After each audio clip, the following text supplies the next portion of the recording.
رب اشرح لي صدري ويسر لي أمري واحلل عقدة من لساني يفقهوا قولي. اللهم ربنا زدنا علما. اللهم أرنا الحق حقا وارزقنا اتباعه وأرنا الباطل باطلا وارزقنا اجتنابه. جی تو آج کا ہمارا ٹاپک آف ڈسکشن ہے ہیپینس ورسز فن. آپ میں سے کتنے لوگوں کو یہ لگ رہا ہے کہ اس سیشن میں ہم فن کرتے ہوئے کچھ گیمز کھیلیں گے، ہنسی مذاق کریں گے، انجوائے کریں گے؟ ہینڈ ریز کریں، کمنٹ سیکشن میں بتائیں. اور کتنے ایسے اسٹوڈنٹس ہیں جن کو یہ لگ رہا ہے کہ نام تو فن ہے لیکن اس کے پیچھے کچھ سیریس مسٹیریس باتیں چیزیں چھپی ہوئی ہیں. کیا خیال ہے آپ لوگوں کا؟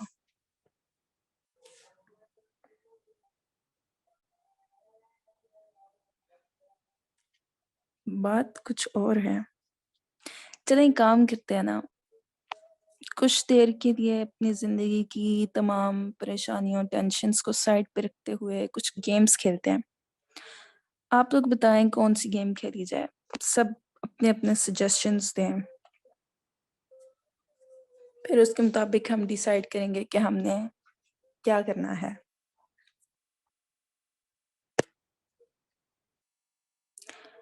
چلیں گیم تو ہم کھیل لیتے ہیں، کچھ دیر کے لیے فن بھی ہو جائے گا، مگر جیسے ہی یہ سیشن اینڈ ہوگا سب اپنی اپنی زندگی میں واپس چلے جائیں گے. جن پریشانیوں چیلنجز کو آپ نے سائڈ پہ رکھا تھا ان کو پھر سے فیس کرنا پڑے گا. یعنی اس کا مطلب تو یہ ہوا کہ آپ جتنا بھی ہنسی مذاق کر لیں، کچھ دیر کے لیے تو آپ کے چہرے پہ مسکراہٹ آ جائے گی، مگر کیا وہ پرماننٹ ہوگی؟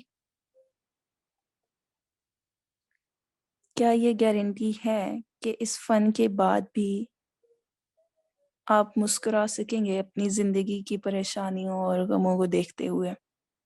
نہیں، کیونکہ فن کی ڈیفینیشن ہی یہی ہے، temporary happiness.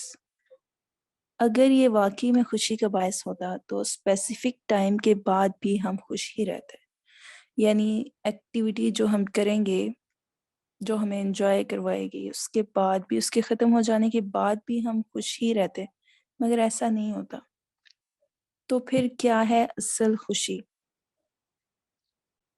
What is real happiness؟ کچھ وقت کے فن کے لیے فن کر کے ہم خود کو خوش کر سکتے ہیں، لیکن بات یہ ہے کہ ہم نے حقیقی خوشی کو ڈھونڈنا ہے. What is real happiness؟ چلیں آج ایک سفر کو نکلتے ہیں. ہمارا ٹاسک کیا ہے؟ ریئل ہیپینس کو ڈھونڈنا.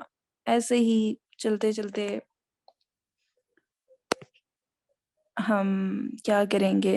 اپنی حقیقی خوشی کو ڈھونڈیں گے جو بہت سے لوگوں کے پاس نہیں ہے. اچھا، وینیو کیا ہے؟ وینیو کہتے ہیں نا اس جگہ کو جہاں پہ آپ نے کوئی بھی ٹاسک پرفارم کرنا ہوتا ہے. جیسے شادیوں پہ وینیو ہوتا ہے شادی ہال. تو اب ہم نے ریئل ہیپینس کو ڈھونڈنا ہے تو کہاں پہ جا کے ڈھونڈیں؟ جگہ بھی تو ڈیسائیڈ کرنی ہوگی نا. وینیو کیا ہوگا؟ یہ دنیا، دس ورلڈ. اس دنیا میں ہی ہمیں خوشی چاہیے نا. یہ تو نہیں ہم کہہ رہے کہ ہم مریخ پہ جائیں ہمیں خوشی مل جائے. اس دنیا میں ہی چاہیے. تو پھر جس جگہ پہ ہم نے ٹاسک پرفارم کرنا ہے اس جگہ کے بارے میں بھی ہمیں ساری انفارمیشن ہونی چاہیے. تو اگر آپ کو یاد ہو، اگر آپ بھولے نہ ہوں، تو جب ہم اس دنیا میں آئے تھے تو اللہ نے ایک سلیبس بک دی تھی ہمیں کہ اس کو فالو کرتے ہوئے دنیا میں چلو گے تو آسانی رہے گی. تو آج ہم اپنی اپنی تجوریوں سے، اپنی اپنی زنبیلوں سے وہ کتاب نکالتے ہیں اور کچھ اس جگہ کے بارے میں پڑھتے ہیں جہاں ہم ریئل ہیپینس ڈھونڈنے جا رہے ہیں. اوکے، کچھ کے پاس وہ سافٹ فارم میں موجود ہوگی، کچھ کے پاس ہارڈ فارم میں موجود ہوگی. تو ڈھونڈتے ہیں، اسکرول ڈاؤن کریں، اسکرول ڈاؤن، چیک کریں کہیں کچھ ملتا ہے. او یس، اسٹاپ. کسی کو کچھ ملا یا کسی نے ڈھونڈنے کی کوشش ہی نہیں کی؟ یہ ہم سب کا سفر ہے ریئل ہیپینس کو ڈھونڈنا، تو سب کو میرے ساتھ ڈھونڈنا پڑے گا. آپ کے پاس ایک کاپی بھی ہونی چاہیے، ایک پینسل بھی ہونی چاہیے. مجھے ایک آیت ملی ہے جو میں آپ لوگوں کے ساتھ بھی شیئر کرنا چاہتی ہوں. کیا تھی یہ؟ غالباً سورہ انعام کی آیت ہے، آیت نمبر 32. شاباش، یہ آپ کی نقیبہ بھی بہت اچھی ہیں جنہوں نے یہ لگا بھی دی ہے، اسکرین شیئر کر دی ہے، ہمیں ڈھونڈنے میں آسانی رہی. شکریہ نقیب.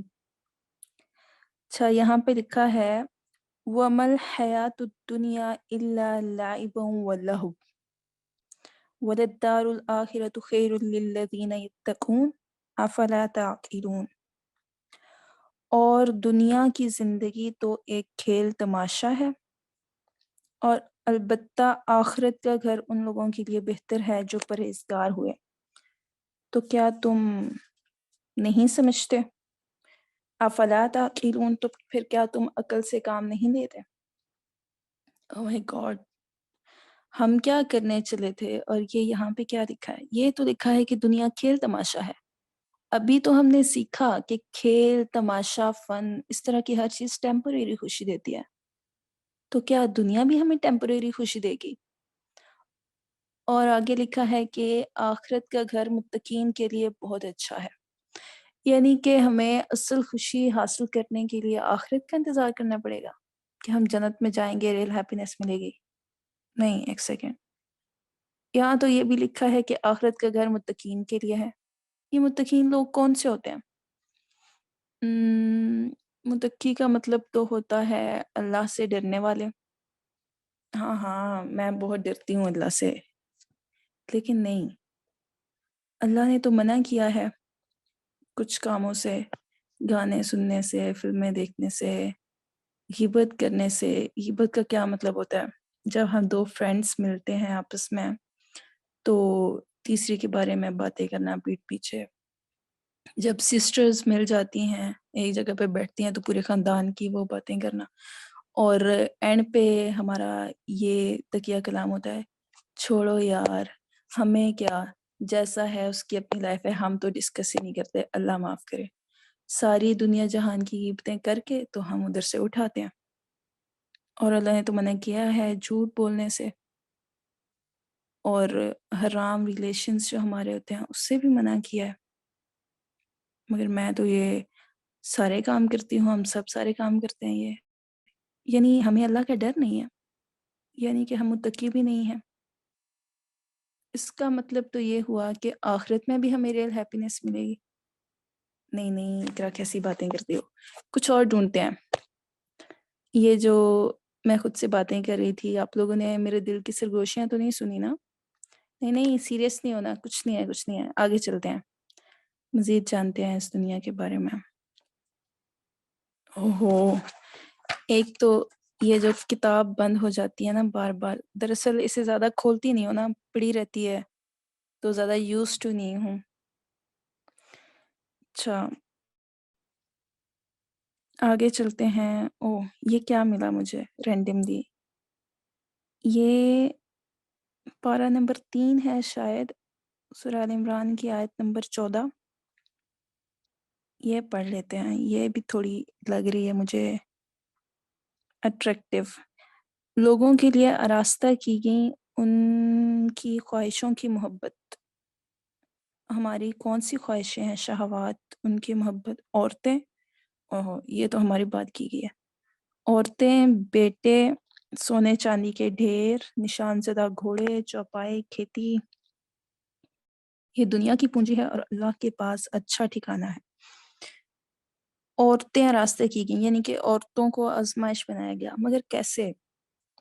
میں کسی کے لیے کیسے آزمائش بن سکتی ہوں؟ ارے یہ تو بات وہی آج آ کے مجھ پہ ختم ہو رہی ہے. بھائی یہ کتاب تو بہت خطرناک ہے. اب کیا کریں؟ بس مجھے نہیں ورنہ دوسروں کی تھی آزمائش. میں تو حقیقی خوشی ڈھونڈنے کے سفر پر ہوں. مجھے اپنی توجہ ڈائیورٹ نہیں کرنی چاہیے. جو چیزیں راستے میں آتی ہیں انہیں ختم کرنا ہے. فوکس فوکس اقرا فوکس. آپ لوگ بھی فوکس کریں. لیکن ایسا کیا کریں جو ہم دوسروں کے لیے آزمائش نہ بنے. کچھ سٹیپس اٹھا دیتے ہیں نا, کچھ اقدام اٹھا دیتے ہیں کہ ہم یہ کریں تاکہ ہم دوسروں کے لیے آزمائش نہ بنے. اپنے حصے کا کام کریں, باقیوں کی ان پہ چھوڑیں. تو آئندہ جب میں گھر سے باہر نکلوں گی تو ایسا کروں گی, فل نقاب کر کے گاؤن میں جاؤں گی. نہ کوئی مجھے دیکھے گا, نہ میں آزمائش کا باعث بنوں گی. ارے ہاں, یاد آیا. کل نا میں ایسے ہی ایک کتاب کا مطالعہ کر رہی تھی. اب آپ کہیں گے کہ آپ ایسے ہی کیسے کتاب کا مطالعہ کر رہی تھی, تو ایک بڑے مزے کی بات بتاتی ہوں. ایک بڑے مزے کی ایپ ہے اسلام 360. ایسے ہی میں نے اس کو انسٹال کیا. کبھی کبھی دل کرتا ہے تو میں اس پہ چلی جاتی ہوں. ادھر احادیث کی بکس پڑھی ہیں. تو جب آپ ایک بار شروع کرتے ہیں پڑھنا تو آپ کو پھر چھوڑنے کو دل نہیں کرتا. تو ایسے ہی میں اسکرولنگ کر رہی تھی, پڑھ رہی تھی, تو مجھے ادھر سے ایک حدیث ملی. بڑے ہی مزے کی کریٹیکل حدیث ہے. خود کو دوسروں کے لیے آزمائش بننے سے روکنے کے سفر میں اس کو بھی ہم دیکھتے جاتے ہیں. اس میں لکھا تھا کہ وہ عورتیں جہنم میں جائیں گی جو لباس پہنے ہوئے بھی ہوں گی لیکن پھر بھی ننگی ہوں گی, یعنی کہ باریک لباس پہنتی ہوں گی. چلو شکر ہے, کوئی تو بات ایسی آئی ہے, کوئی تو کام ایسا ہے جو میں نہیں کرتی. میں تو باہر عبایا پہن کے جاتی ہوں. ہے شکر. آگے, دوسروں کو گناہ پر مائل کرنے والی ہوں گی, خود مائل ہونے والی ہوں گی. دوسروں کو کیسے مائل کرنا ہے اپنی طرف, یعنی کہ ہم دوسروں کو کیسے مائل کرتے ہیں اپنی طرف. اچھا, اب سمجھ میں آیا. خود کو تو چھپا لیا میں نے, لیکن آواز تو سنائی دے گی نا سب کو. اب آواز کو تو بند نہیں کیا جا سکتا, بولنا بھی ہوتا ہے, بولنا بھی پڑ جاتا ہے. بوائز بھی ہوتے ہیں, گرلز بھی ہوتی ہیں, کے سامنے بھی بولنا پڑ جاتا ہے. تو جب گروپ میں ہم لوگ چل رہے ہوتے ہیں تو اکثر باتیں کرتے رہتے ہیں, آواز بلند ہوتی جاتی ہے, پتہ نہیں چلتا. تو آواز کو پس رکھنا ہے اور راستے میں چلتے ہوئے کہے بھی نہیں لگانے, تاکہ نامحرموں تک میری آواز جائے ہی نہ. اور ہم یونیورسٹی میں ہوتے ہیں, پالا تو پڑتا رہتا ہے, بولنا بھی پڑ جاتا ہے, کلاس میں بھی بولنا پڑ جاتا ہے. تو اگر بولنا پڑ گیا تو ایسا کروں گی, آواز کو سخت بنا کے بولوں گی تاکہ ان کے دل میں کسی قسم کی امید پیدا نہ ہو. چلو یہ تو ٹھیک ہے کہ دوسروں کو اس طرح مائل کرتے ہیں نا ان چیزوں سے, تو میں نہیں کروں گی. لیکن میں کیسے مائل ہو سکتی ہوں؟ میں کسی نامحرم کی طرف دیکھوں گی تو مائل ہوں گی نا. کم آن, کنٹرول یور گیز. اپنی آنکھوں کو کنٹرول میں رکھنا ہے, اپنی نظروں کی حفاظت کرنی ہے. موبائل پہ سکرولنگ کرتے ہوئے, سوشل میڈیا یوز کرتے ہوئے اپنی آنکھوں کی حفاظت کرنی ہے. ایسا کنٹینٹ دیکھنا ہی نہیں ہے جو ہمیں اٹریکٹ کر کے گناہ کی طرف لے کے جائے. ٹھیک ہے, اگر ہم اپنی آنکھوں کا صحیح سے استعمال کرنا سمجھ لیں گے نا تو بہت سے گناہوں سے بچ سکتے ہیں. کیونکہ چیزیں شروع کہاں سے ہوتی ہیں, جہاں پہ ہم آنکھوں کا استعمال کرتے ہیں, یعنی کہ دیکھنا شروع کرتے ہیں. وہ پھر آہستہ آہستہ ہماری آنکھوں کی عادت بن جاتی ہے, اور پھر جب وہ چیزیں ہم نہیں دیکھتے تو کیا ہوتا ہے, پھر ڈسٹرکشن آتی ہے, پھر تباہی آتی ہے. پھر ہم یہ نہیں دیکھتے کہ کوئی چیز گناہ ہے یا ثواب ہے, بس ہم کرتے جاتے ہیں. یہی مسئلہ ہمارے کانوں کا بھی ہے. جب ہم اپنے کانوں کو میوزک سننے کا عادی بنا دیتے ہیں, سانگ سننے کا عادی بنا دیتے ہیں آہستہ آہستہ آہستہ, تو پھر جب تک ہم سانگ نہ سنیں ہمیں سکون نہیں ملتا. ہم کیا کہہ رہے ہوتے ہیں, ہمیں سانگ سن کے سکون ملتا ہے. بھئی اپنے کانوں کو عادی ہی تو تم نے سانگز کا بنایا ہے. اگر تلاوت سنی ہوتی, آہستہ آہستہ کان جو ہے وہ تلاوت سننے کے عادی ہو جاتے, تو قرآن میں سکون ملتا. یہ ساری جو آگ ہوتی ہے وہ ہماری اپنی ہی لگائی ہوتی ہے۔ اچھا آگے چلتے ہیں۔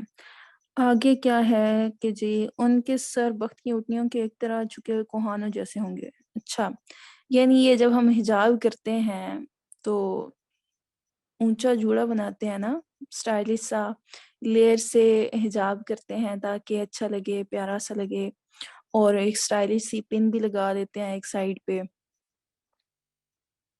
تو اور سمجھ کیا رہے ہوتے ہیں کہ ہم لوگوں نے حجاب کیا ہوا ہے، گاؤن پہنا ہے، عبایا پہنا ہے، میں تو پردے میں ہوں۔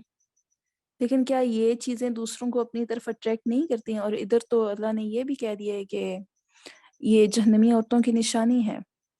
اللہ معافی۔ آج سے ہم جو لڑکیاں یہاں پہ اونچا جوڑا بنا کے تو اسٹائلش سا حجاب کرتی ہیں وہ چھوڑ دیں، کیونکہ ان کے بارے میں کیا کہا گیا ہے؟ یہ عورتیں نہ جنت میں داخل ہوں گی نہ اس کی خوشبو سونگیں گی، حالانکہ اس کی خوشبو کافی فاصلے سے محسوس ہوتی ہوگی۔ اللہ اکبر۔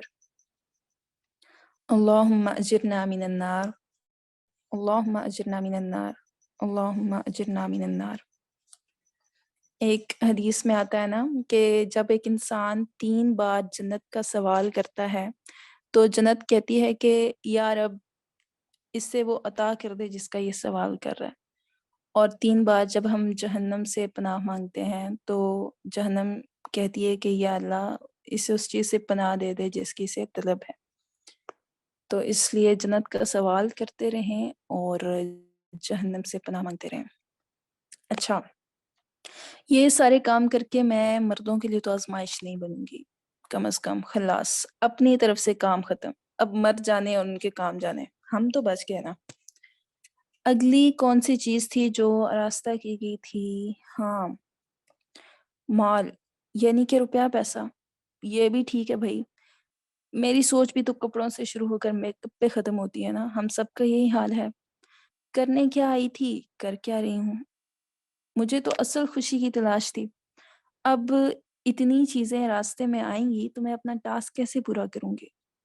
مجھے تو ٹرینڈ کے ساتھ چلنا ہے، مہنگے مہنگے سوٹ لینے ہیں، شادیوں میں ہر فنکشن کے لیے مجھے الگ سوٹ چاہیے بھائی، مجھے نہیں پتا، خاندان میں کزنز ہیں، رشتہ دار ہیں، کیا کہیں گے کہ اس کے پاس تو اچھے کپڑے ہی نہیں ہیں، بس ایک ہی یہ ڈریس ہے فلاں کی شادی میں پہنا تھا پھر پہن لیا۔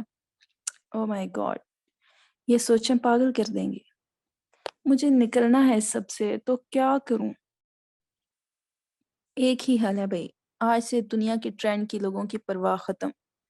اگر مجھے سکون کی تلاش ہے، حقیقی خوشی کی تلاش ہے، تو میں جتنا بھی خود پہ پیسہ خرچ کر لوں، مہنگی سے مہنگی چیزیں خرید لوں، اچھے کھانے کھا لوں، وہ ساری چیزیں ٹیمپوریری ہیپینس دیتی ہیں، پرماننٹ خوشی نہیں دیتی۔ کچھ وقت کے لیے ہم خوش ہو جاتے ہیں لیکن اس کے بعد پھر سے وہی بے سکونی۔ تو کیا فائدہ ایسی آسائشوں کا جس سے نہ تو دل مطمئن رہے اور آخرت میں بھی ہمیں جہنم کی وعید سنا دی جائے۔ تو بس اللہ نے کہہ دیا نا کہ اس کے پاس اچھا ٹھکانہ ہے اور وہ ہے بھی ہمیشہ کے لیے، تو کیوں نہ ہم ہمیشہ کی جنتوں کے لیے اس عارضی دنیا کی عارضی خوشیوں کو ٹھکرا دیں؟ کتنا اچھا سودا ہوگا۔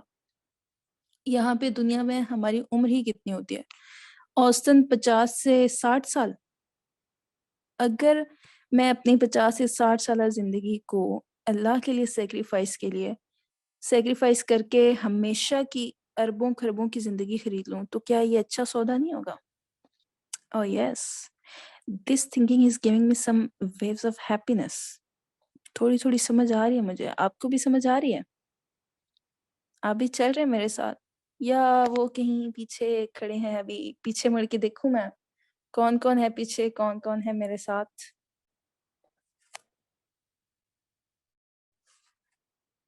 ایکٹیو ہیں یا سو رہے ہیں؟ راستے میں سونا بہت برا ہوتا ہے، جب سب آگے نکل جاتے ہیں اور آپ اٹھتے ہیں، آنکھیں ملتے ہیں، کھولتے ہیں، کوئی بھی نہیں ہوتا، تو آپ کو ایسا لگتا ہے کہ بس دنیا ختم ہوگی، میں پیچھے رہ گئی، اکیلی رہ گئی، ساری دنیا آگے چلی گئی۔ چلیں باتیں تو ہوتی رہیں گی، آگے چلتے ہیں۔ تو ایک اور حدیث دیکھتے ہیں ہم جس میں پڑھا تھا کہ جنت ناپسندیدہ چیزوں سے گھری ہوئی ہے اور دوزخ نفسانی خواہشات سے گھری ہوئی ہے۔ اس کا کیا مطلب ہے؟ جنت ناپسندیدہ چیزوں سے کیسے گھری ہوئی ہے؟ یعنی شریعت کی جو پابندیاں ہم پہ لگائی گئی ہیں اور ہمیں بری لگتی ہیں، ہم انہیں فالو کریں گے تو ہمیں جنت ملے گی۔ جنت کو ناگوار چیزوں سے ڈھانپا گیا ہے، جو ہمیں چیزیں بری لگتی ہیں، جیسے کہ اب کیا یار 5 ٹائم کی نماز پڑھنی پڑتی ہے، روزے رکھنے پڑیں گے، وہ بھی پورے 30، یہ کرو وہ کرو، حقوق اللہ ادا کرو، حقوق العباد ادا کرو، کیا کیا کریں۔ یہ ساری ناپسندیدہ چیزیں جو ہمیں ناگوار گزرتی ہیں۔ کوئی بات کرے ہمیں غصہ آ جائے تو کیا میں غصہ پی جاؤں؟ وہ بات کر رہی ہے میں کیوں نہ کروں، میں کیوں چپ رہوں؟ برا لگتا ہے نا کہ جب آپ حق پہ بھی ہوں اور آپ کو چھوڑنا پڑے اور دوسرے کی بات کو ماننا پڑے۔ لیکن وہ حدیث میں آتا ہے نا کہ جو انسان حق پہ ہوتے ہوئے بھی جھگڑا چھوڑ دے اس کو جنت کی بشارت سنا دو۔ تو یعنی کہ یہ ساری ناپسندیدہ چیزیں جو ہیں انہی کے پیچھے جنت چھپی ہے، اور دنیا کی جو اٹریکٹیو چیزیں ہیں، نفسانی خواہشات، گناہ جو ہمیں اچھے لگتے ہیں، وہ دوزخ میں لے جائیں گے۔ یہ تو مسٹری بن گئی ہے، کیا کریں؟ اچھا ایک نا واقعہ سناتی ہوں میں آپ لوگوں کو، بڑے مزے کا ہے، اور اس سے ہم کچھ اپنے ٹاسک کے بھی قریب ہوں گے، یعنی کہ جو ہم کر رہے ہیں ریئل ہیپینس کو تلاشنا۔ اب یہ واقعہ کیا ہے، حدیث میں ہمیں ملتا ہے کہ رسول اللہ صلی اللہ علیہ وسلم نے فرمایا جب اللہ تعالیٰ جنت اور جہنم کو پیدا کر چکا تو جبرائیل علیہ السلام کو جنت کی طرف بھیجا اور کہا کہ جنت اور اس میں جنتیوں کے لیے جو کچھ ہم نے تیار کر رکھا ہے اس کو جا کر دیکھو۔ جبریل علیہ السلام نے کیا کیا، جنت میں آئے اور اللہ تعالیٰ نے جو جو جنتیوں کے لیے ساری وہ آسائشیں دے رکھی تھی اس کو دیکھا، اور پھر کہا، واپس اللہ کے پاس گئے اور کہا یا اللہ تیری عزت کی قسم، جو بھی اس کے بارے میں سن لے، یعنی جنت کے بارے میں اور اس کی نعمتوں کے بارے میں، تو اس میں ضرور داخل ہوگا۔ ایسا ہو ہی نہیں سکتا کہ اگر کسی کو اتنی زیادہ چیزیں آفر کی جائیں اور وہ اس میں داخل ہونا پسند نہ کرے۔ پھر اللہ نے کیا کیا کہ اس جنت کو ناپسندیدہ اور ناگوار چیزوں سے ڈھانپ دیا۔ پھر کہا جبرائیل علیہ السلام کو کہ دوبارہ جاؤ اور اس میں جنتیوں کے لیے جو ہم نے تیار کیا اس کو دیکھو۔ تو جبریل علیہ السلام دوبارہ سے جنت کی طرف گئے تو دیکھا کہ وہ جنت جس میں اتنی آسائشیں ہیں وہ ناپسندیدہ اور تکلیف دہ چیزوں سے گھری ہوئی ہے۔ تو وہ اللہ کے پاس واپس آیا اور کہا کہ مجھے لگتا ہے کہ اب کوئی بھی اس میں داخل نہیں ہو سکے گا۔ یعنی کہ وہ ساری ناگوار اور ناپسندیدہ چیزیں جن سے جنت گھری ہوئی تھی ان کو دیکھتے ہوئے جبریل علیہ السلام نے کہا کہ اس میں تو کوئی داخل ہو ہی نہیں سکتا، یعنی کہ اتنی ایفرٹ کر کے تو جنت میں آنا پڑے گا، پھر تو مجھے لگتا ہے کوئی بھی نہیں آئے گا۔ پھر اللہ نے کہا کہ جہنم کی طرف جاؤ اور جہنم کو اور جو کچھ جہنمیوں کے لیے ہم نے تیار کیا اس کو جا کر دیکھو۔ وہ وہاں پر گئے تو انہوں نے دیکھا کہ اس کا ایک حصہ دوسرے پر چڑھ رہا ہے، یعنی اس کا ایک حصہ اپنا ہی دوسرے حصے کو کھا رہا ہے۔ وہ اللہ کے پاس آئے اور کہا یا اللہ تیری عزت کی قسم، اب اس جہنم کے بارے میں جو بھی سن لے اس میں کبھی داخل نہیں ہوگا۔ یعنی کہ انہوں نے وہ سارے ادھر سرکمسٹانسز دیکھے نا جہنم میں کیا کیا ہوگا، تو کہا ادھر تو کوئی بھی نہیں داخل ہونا چاہے گا۔ پھر اللہ نے کیا کیا کہ جہنم کو خوشگوار چیزوں سے، اٹریکٹیو چیزوں سے گھیر دیا۔ پھر کہا اب جاؤ، دوبارہ جاؤ، اس کی طرف دیکھو۔ جبرائیل علیہ السلام دوبارہ گئے اور کہا کہ یا اللہ تیری عزت کی قسم، مجھے ڈر ہے کہ اب اس سے کوئی بھی نجات نہیں پا سکے گا بلکہ سارے اس میں داخل ہو جائیں گے۔ یعنی کہ اتنی اٹریکٹیو چیزوں سے جہنم کو گھیر رکھا ہے اللہ نے کہ کوئی بھی اس سے بچ نہیں سکتا۔ کتنی کریٹیکل حدیث ہے۔ نہیں ہم تو سمجھتے ہیں نا کہ جنت بہت آسان ہے، ہمارے لیے ہی تو بنی ہے، ہم جو مرضی کریں، آخر میں جانا تو جنت میں ہی ہے نا، ہیں تو مسلمان ہی، ایک نہ ایک دن تو جنت میں چلے جائیں گے نا۔ اگر جہنم ہمیں کچھ دنوں کے لیے دیکھنی بھی پڑ گئی تو کلمہ تو پڑھا ہے نا، ایک نہ ایک دن تو جنت میں چلے ہی جائیں گے، لیکن وہ ایک دن بھی اگر ہمیں جہنم میں گزارنا پڑ جائے، آپ دیکھیں کہ جہنم کی کیا کیا علامات اللہ نے بیان کی گئی ہیں، کیا اتنا آسان کام ہے؟ رہ لیں گے، ایک چکر لگا لیں گے جہنم کا۔ اور اگر جنت کو حاصل کرنا اتنا آسان ہوتا تو اللہ نے اسے اتنی مشکل اور پریشانیوں میں کیوں چھپا کے رکھا ہوتا؟ ہم کہتے ہیں یا اللہ مجھ پہ ہی یہ پریشانی آنی تھی، مجھ پہ ہی یہ مصیبت آنی تھی، فلاں تو کتنے مزے کی زندگی گزارا ہے، میرا کیا قصور ہے آخر، ہر بار مجھے ہی کیوں آزمایا جاتا ہے؟ حالانکہ اگر ہم غور کریں تو اللہ تو ہمیں پریشانیوں اور مصیبتوں سے گزار کر جنت کی طرف ہی تو لے جانا چاہتا ہے۔ یعنی اگر ہم پر مصیبتیں پریشانیاں آتی ہیں، ہم اس میں صبر سے کام لیتے ہیں، اللہ کی نافرمانی نہیں کرتے، ہر حال میں اللہ کا شکر ادا کرتے ہیں، تو ہماری جنت کی امید پکی نا، ہم صحیح راستے پر ہیں۔ لیکن اگر ہمیں دنیا کی آسائشات چاہیے تو معذرت کے ساتھ ہم آخرت کو بھول گئے ہیں۔ ہم جنت کے طلبگار ہے ہی نہیں تو ہمیں جنت ملے گی کیسے؟ اتنی آنکھیں کھول دینے والی احادیث اور آیات پڑھنے کے بعد میرا تو دل ہی نہیں کرا کہ میں اس فانی دنیا میں خوشی کو ڈھونڈتی پھروں۔ میں نہیں ڈھونڈ رہی بھائی حقیقی خوشی۔ آپ لوگوں کا کیا خیال ہے؟ اتنی یہ جو چیزیں ہم پڑھ چکے ہیں، کیا اس کے پڑھنے کے بعد بھی کیا ہم دنیا کے طلبگار ہوں گے؟ دنیا میں ہمیں خوشی چاہیے؟ یہ 50-60 سالہ زندگی جو ہے مجھے تو نہیں چاہیے بھائی۔ میرا تو ایمان کے لیول پیک پہ پہنچ گیا ہے، میں بڑی ایکسائٹیڈ ہو گئی ہوں۔ چھوڑو دنیا کی زندگی کو، مال و دولت کو، عیش و عشرت کو، کیا کرنا ہے ہم نے، کیا کرنا ہے؟ خیر 50-60 زیادہ زندگی ایسی ہی گزار لیتے ہیں، چلے جائیں گے پھر اللہ کے پاس۔ بس دعا پڑھ دیتے ہیں، ربنا آتنا فی الدنیا حسنہ وفی الآخرۃ حسنۃ وقنا عذاب النار۔ سارے پڑھ دیں بھائی 3 بار دعا، ربنا آتنا فی الدنیا حسنہ وفی الآخرۃ حسنۃ وقنا عذاب النار۔ اے میرے رب مجھے عطا کر دنیا میں بھی بھلائی، آخرت میں بھی بھلائی، آگ کے عذاب سے بچا۔ بس دعا کریں اور چلتے بنتے ہیں ہم۔ میں تو تھک گئی ہوں، آپ لوگ نہیں تھکے؟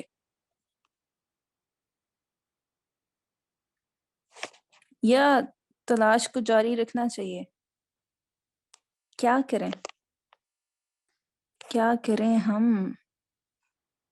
کوئی ایسی آیت، کوئی ایسی حدیث مل جائے جو ہمیں یہ سوچنے پہ مجبور کرتے کہ نہیں رکو، ٹھہرو، ابھی دنیا ہے۔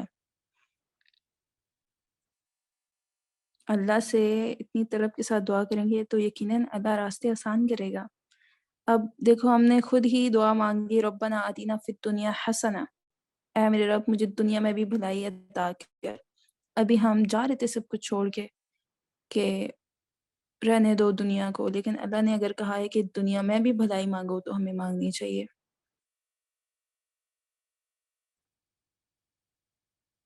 تو پھر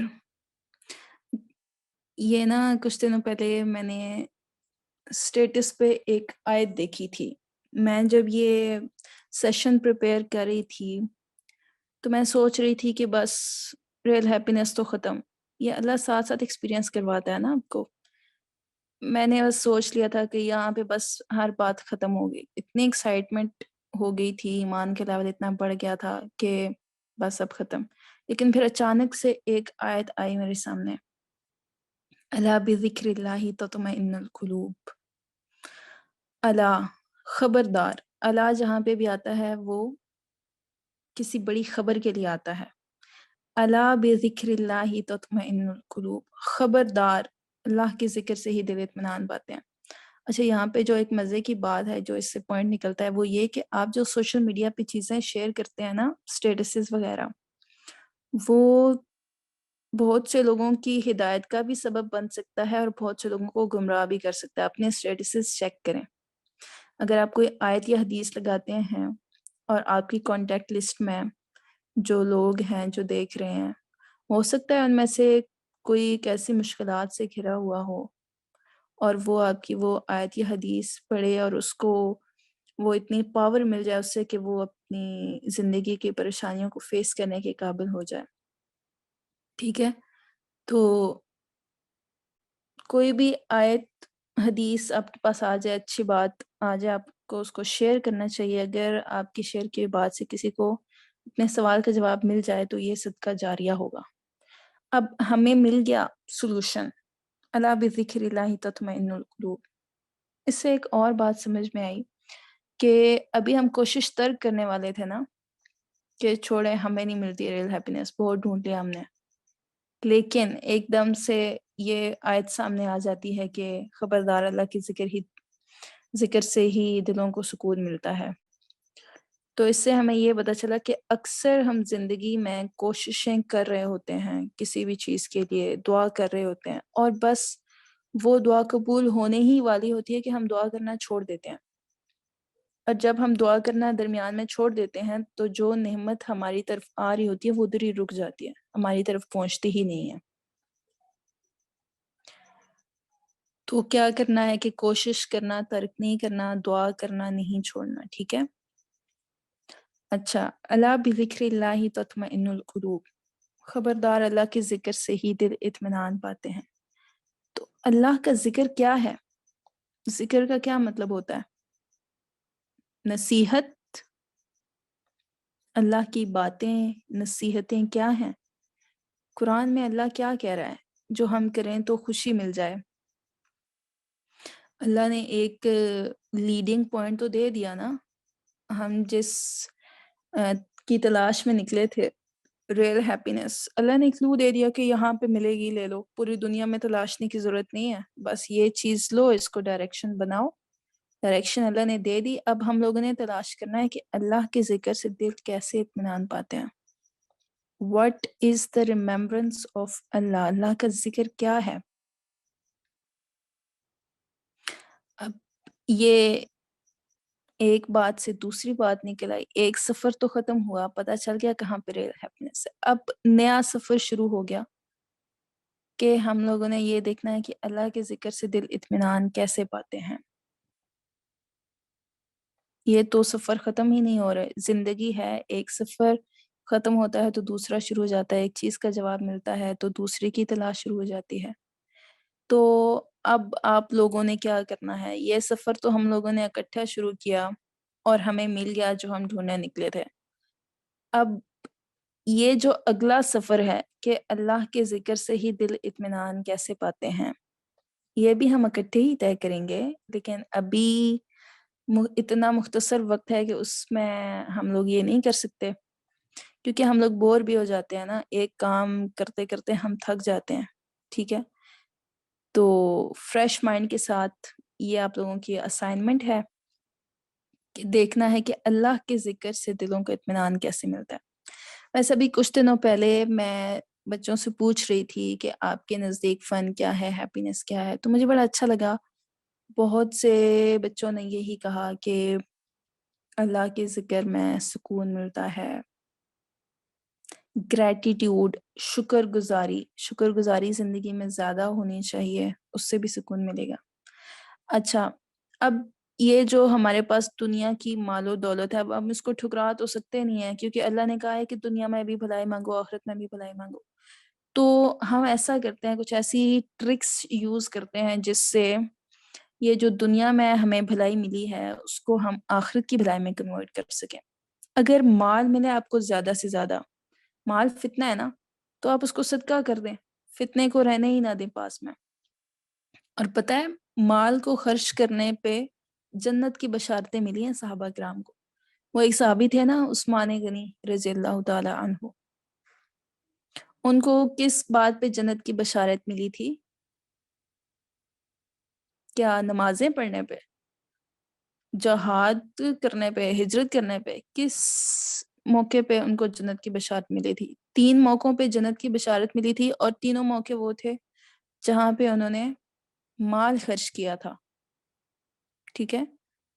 تو مال خرچ کرنے سے اگر جنت کی بشارت مل رہی ہو تو ہم کیوں نہ، جو ہمارے پاس آسائشات ہیں، ٹھیک ہے، ہم خود بھی ان سے فائدہ اٹھائیں، لیکن جو اللہ کا حصہ ہے وہ اسپیسیفک پرسنٹیج رکھ لیں کہ یہ اللہ کا ہے، یہ میں نے اللہ کی راہ میں خرچ کرنا ہے، تو آپ کا مال بھی آپ کو فائدہ دے گا. اور ویسے ہم لوگ یہ کہتے ہیں نا کہ اللہ تعالیٰ نے یہ تو نہیں کہا کہ آسائشات میں نہیں رہنا، بس ایسے ہی تنگی کی زندگی گزارو. اگر اللہ نے آسائشات دی ہیں تو ہم رہتے ہیں آسائشات میں، لیکن وہ ٹھیک ہے آپ رہیں، اس پہ آپ کو گناہ نہیں ملے گا. لیکن وہ ایک حدیث میں آتا ہے نا کہ آپ صلی اللہ علیہ وسلم نے دیکھا جب کہ جنت میں کون لوگ زیادہ ہیں، تو وہ کون تھے؟ غریب لوگ. غریب لوگ جنت میں زیادہ جائیں گے. اور آپ صلی اللہ علیہ وسلم نے یہ بھی کہا ہے کہ جو میرے صحابہ کرام ہیں، غریب صحابہ کرام، وہ امیر صحابہ کرام سے 40 سال پہلے جنت میں چلے جائیں گے. اگر صحابہ کرام کا یہ حال ہے تو سوچیں ہمارا کیا حال ہوگا. ہم کہتے ہیں ہمیں لگژریس لائف چاہیے، اللہ کا شکر ہے اللہ نے دیا ہے، ٹھیک ہے اللہ نے دیا ہے، لیکن چوائس تو آپ کی ہے نا، آپ کیا چوز کرتے ہیں. اور دوسری بات، اللہ نے جب جہنم کو دیکھا اللہ کے رسول نے، تو وہاں پہ کس چیز کی کثرت تھی؟ جہنمی عورتوں کی. یعنی کہ عورتیں سب سے زیادہ جہنم میں جانے والی ہیں. ہماری بات ہو رہی ہے، ایسی کون سی باتیں ہیں جن کی وجہ سے جہنم میں عورتیں زیادہ جائیں گی؟ عورتوں کا کیا قصور ہے؟ کون سے ایسے کام ہیں جو عورتیں کرتی ہیں مرد نہیں کرتے، جو مرد جو ہیں وہ جانے سے بچ جائیں گے، یعنی کہ ہماری کثیر تعداد ہوگی؟ کیا ایسی چیزیں ہیں؟ یہ ساری چیزیں ہم لوگوں نے تلاش کرنی ہیں. ٹھیک ہے، اللہ کا ذکر یعنی قرآن، اللہ کی باتیں، اللہ کی نصیحتیں، یہ ہے ہمارا اگلا ٹاسک. دل اللہ کے ذکر سے کیسے اطمینان پاتے ہیں، یہ تلاشنا ہے ہم نے. اب ایسا کریں کہ سب جائیں واپس اپنی اپنی دنیا میں جائیں، ٹھیک ہے، اس میں رہتے ہوئے اس کو مات دیں. اور نظریں آپ کی ہونی چاہیے آپ کے اگلے ٹاسک پر. صبح و شام جو ہے آپ کے گزرنے چاہیے اسی کھوج میں کہ اللہ کے ذکر سے کیسے دل کو حقیقی خوشی مل سکتی ہے. اللہ کے ذکر میں ایسے کون کون سے کام ہیں، اللہ کی ایسی کون کون سی نصیحتیں ہیں جن پہ ہم عمل کریں. قرآن سے ڈھونڈنا ہے ان کو. پھر ملیں گے نیکسٹ ٹاسک میں انشاءاللہ، اگر اللہ نے چاہا تو ہم نیکسٹ اسی طرح کی کوئی ارینج کر کے محفل تو اس میں ڈسکس کریں گے. تب تک کے لیے فی امان اللہ. اور ہاں، جاتے جاتے ایک نصیحت کرتی جاؤں اللہ کے نبی کی حدیث کی روشنی میں کہ صحابہ نے کہا یا رسول اللہ صلی اللہ علیہ وسلم، جب ہم ذکر کی محفل میں ہوتے ہیں تو ہمارا ایمان جو ہے وہ پیک لیول پر ہوتا ہے کہ بس ہم سب کچھ کر دیں گے. لیکن جب ہم یہاں سے واپس دنیاوی کاموں کی طرف جاتے ہیں تو وہ موٹیویشن، وہ ایکسائٹمنٹ نہیں رہتی، کم ہو جاتی ہے. ہم پھر گناہ کے ارتکاب کر بیٹھتے ہیں.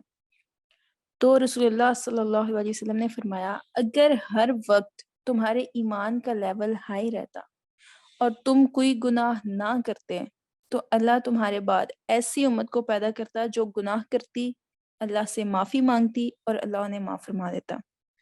ہمارا مسئلہ یہی ہے نا، ہم آج کل کیا کہتے ہیں کہ کیا کروں مجھ سے گناہ ہو جاتے ہیں، میں کیا کروں، میں بڑا بچنے کی کوشش کرتی ہوں لیکن کیا کروں، میں تنگ آ گئی ہوں اس زندگی سے. کہ کبھی تو میرا ایمان کا لیول اتنا ہائی ہوتا ہے کہ میں بس ہر چیز چھوڑ کے جی میں تو نیکیاں کروں گی، یہ کروں گی، وہ کروں گی، اور پھر کچھ دنوں بعد وہ ایمان کا لیول بیٹھ جاتا ہے نا. ہم قرآن کلاسز لیتے ہیں، ہم سو رہے ہوتے ہیں صبح کے ٹائم پہ، کوئی ہمیں پرواہ نہیں ہوتی. تو اس پہ آپ نے پریشان نہیں ہونا، ٹھیک ہے، مایوس نہیں ہونا. گناہ ہو جاتا ہے، بس کوشش یہ کرنی ہے کہ جلد رجوع لانے والوں میں شامل ہو جائیں. Because Allah loves those who repent. اللہ ان سے محبت کرتا ہے جو پچھتاوے کے ساتھ فوراً توبہ کرتے ہوئے اللہ کے پاس واپس آ جاتے ہیں. وآخر دعوانا عن الحمد للہ رب العالمین. اللہم من احییتہ منا فاحیہ علی الاسلام وما توفیتہ منا وتوفہ علی الایمان. سبحانک اللہم وبحمدک نشہد ان لا الہ الا انت نستغفرک ونتوب الیک. السلام علیکم ورحمۃ اللہ وبرکاتہ.